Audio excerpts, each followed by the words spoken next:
everyone and welcome to Manila Ocean Park's All-Star Bird Show with me, Trainer Francis. Now guys, here's an object that I will hide under one of these silver cups. Where do you want me to put this object? On your left, on your right, or here in the middle? Which side? Left, right, or middle? Alright, so let's put it right here. Now let's call in our recycling bird, Dazzle. Dazzle is our soulful crested cockatoo. Scientific name is Kakatuwa galilita. Common inhabitants are open woodlands and forest areas along the east coast of Australia. They are very loud birds and can mimic almost any sound. They typically feed on seeds, nuts, fruits such as durian, papaya, rambutan, and they also love corn. Now guys, do you think Dazzle has the ability to find the hidden object? Well, if yes, you can do it, Dazzle! Go, Dazzle! Find the hidden object for us!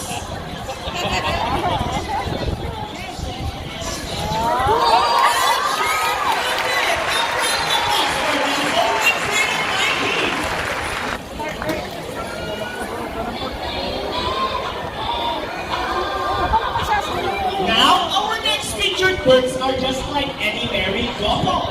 Monogamous, meaning they will be partners for a lifetime. Pretty romantic, right? But as any couple will attest in a relationship, there will always be battles. Meet Sassy and Rocky, our beautiful pair of green wings of hawks, and today, they will battle it out to see who's the best in a basketball game. But before we start this battle, I will divide you guys into two groups. Where's the girls? All the girls will cheer for Sassy. Come on, girls, let me hear you cheer. Sassy! Sassy! Sassy! Sassy! Very good. And all the boys will cheer for Rocky. Come on, boys, let me hear you cheer. Rocky! Rocky! Rocky!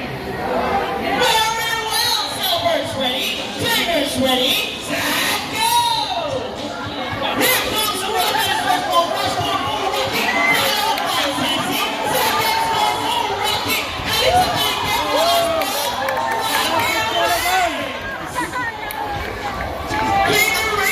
What can you say about that? You guys lose this time. Hold it, we want another race. Oh, they want another race, Trainer JP. Are you sure about that? Do you want Sassy to lose again? This time, I guarantee you that Sassy will beat. So what race do you have in mind? I want a ring race. And what is a ring race? The first bird who can drop 3 rings into the pool, the fastest is the winner. That is the ring race. So a ring race it shall be. Remember guys, that boys already have 1 point. So girls, let's cheer louder for Sassy to win this time. We'll be doing this again, and this time a ring race. Ready, set, go! Here comes the Rockers. First pair, first go, forward.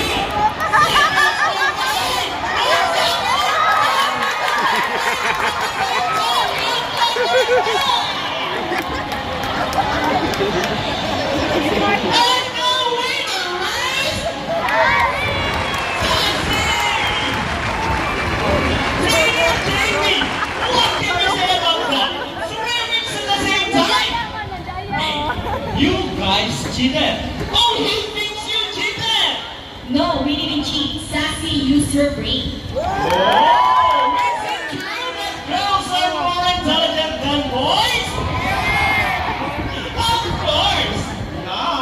The round of applause for Sassy and Rocky with Trainer April and Trainer JP.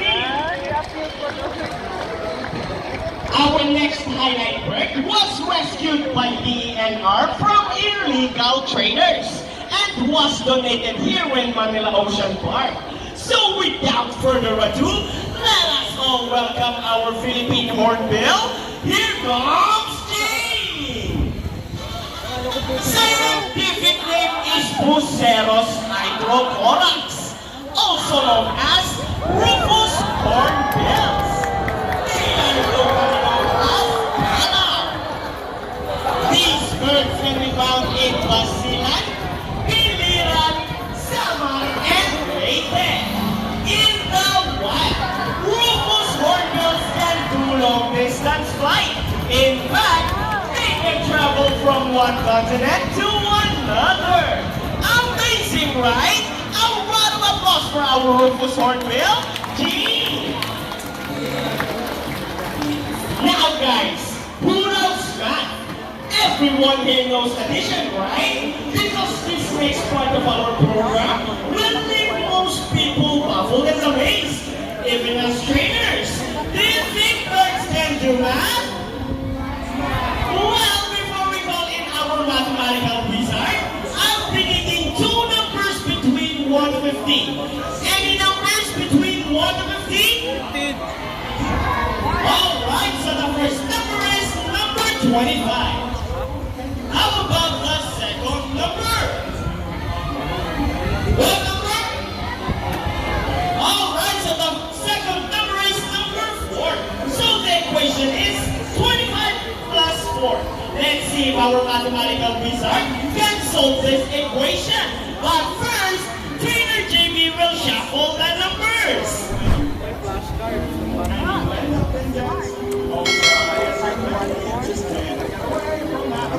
Now, let's call in our hybrid bako, Rocky! Wow, Rocky, what a beautiful entrance! Trainer JB, is Rocky ready? Go, Rocky! Solve the equation for us!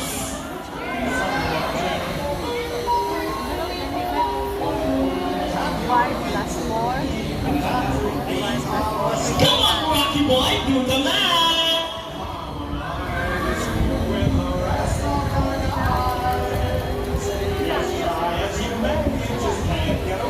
Naman ang 9. 25 plus 4 magkahapon. 29 na Come on, wala pang Rocky! 9. You can do it! And he gets the first number correct. But how about the second number? Well, Rocky loves numbers.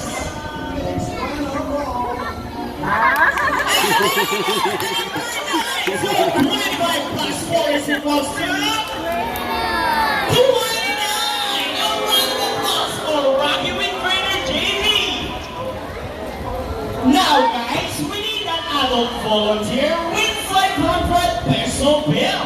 Anyone who wants to be our lucky volunteer for today, just raise your hands up and Trainer April will choose one. Once again, we need an adult volunteer with 500 peso bill. Come on guys, raise your hands up.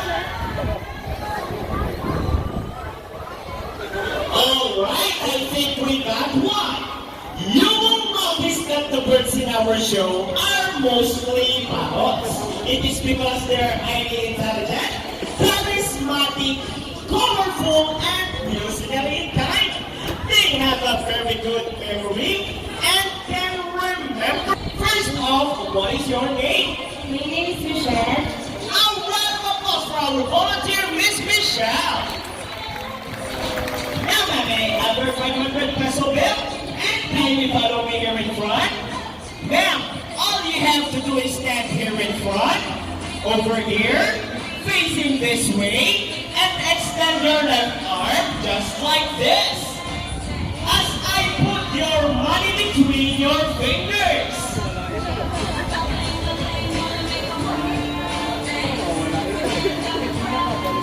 Now, ma'am, do you have any idea what will happen next?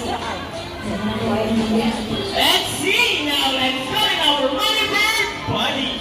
Buddy is also our Mulugan Kakadu. And just a trivia for you guys, Mulugan Kakadus are also called Samong-crested Kakadus. Buddy flies over.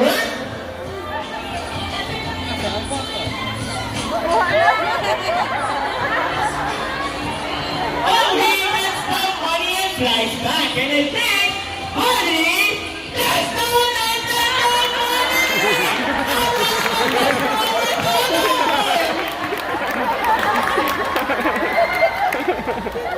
Now I have a question for you. you. Did you know that Manila Ocean Park is also a rescue center for birds?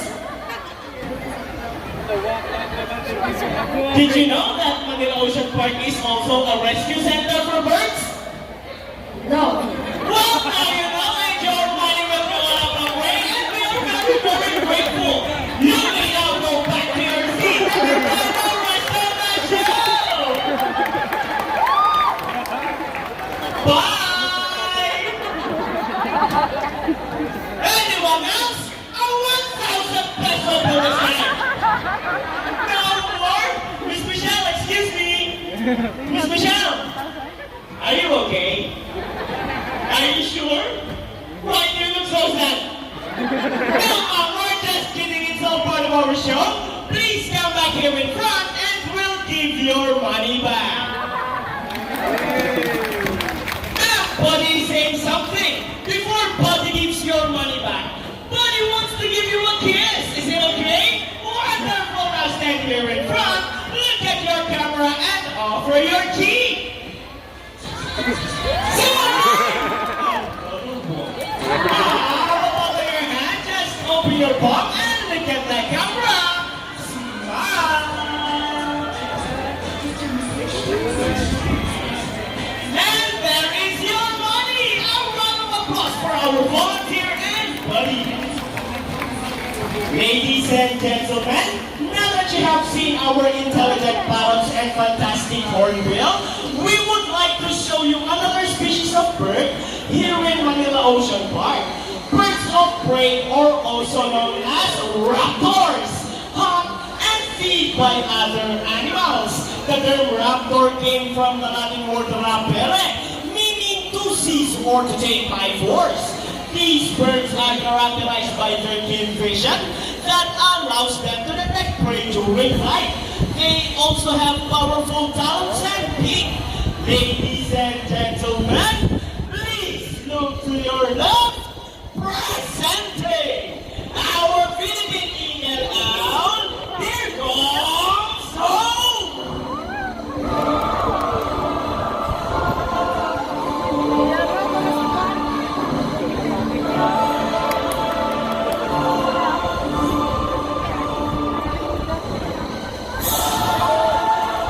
Scientific name is Pumu philippensis.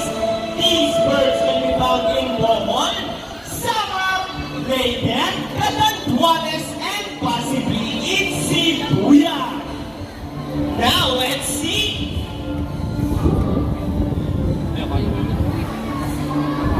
Wala. There you go! Amazing, right? And meet our primary guide. Here comes Steve! Primary guides are also known as Haliastor indus, one of the 446 species of birds of prey around the world. These birds can be found in India, Indonesia, Bangladesh, China, including here in the Philippines, and they are locally known as Malawi or Bandung in Visayas region. And here comes our chickens. And as you can see, we have our homing pigeons. Homing pigeons has an innate homing ability, meaning they will generally return to its nest and mate. A round of applause for our raptors, our chickens, and our homing pigeons.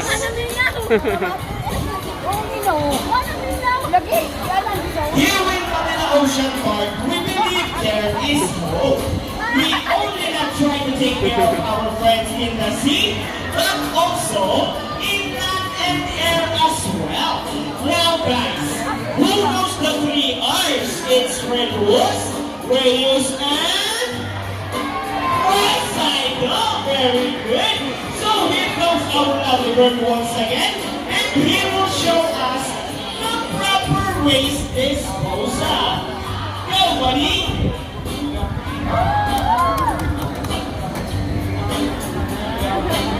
Easy, right? So if the bird can do it, so can we.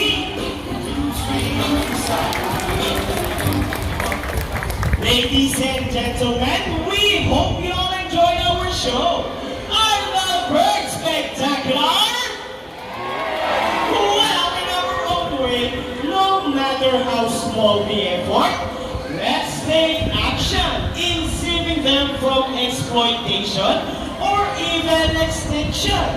Please, let's all do our part in saving the world.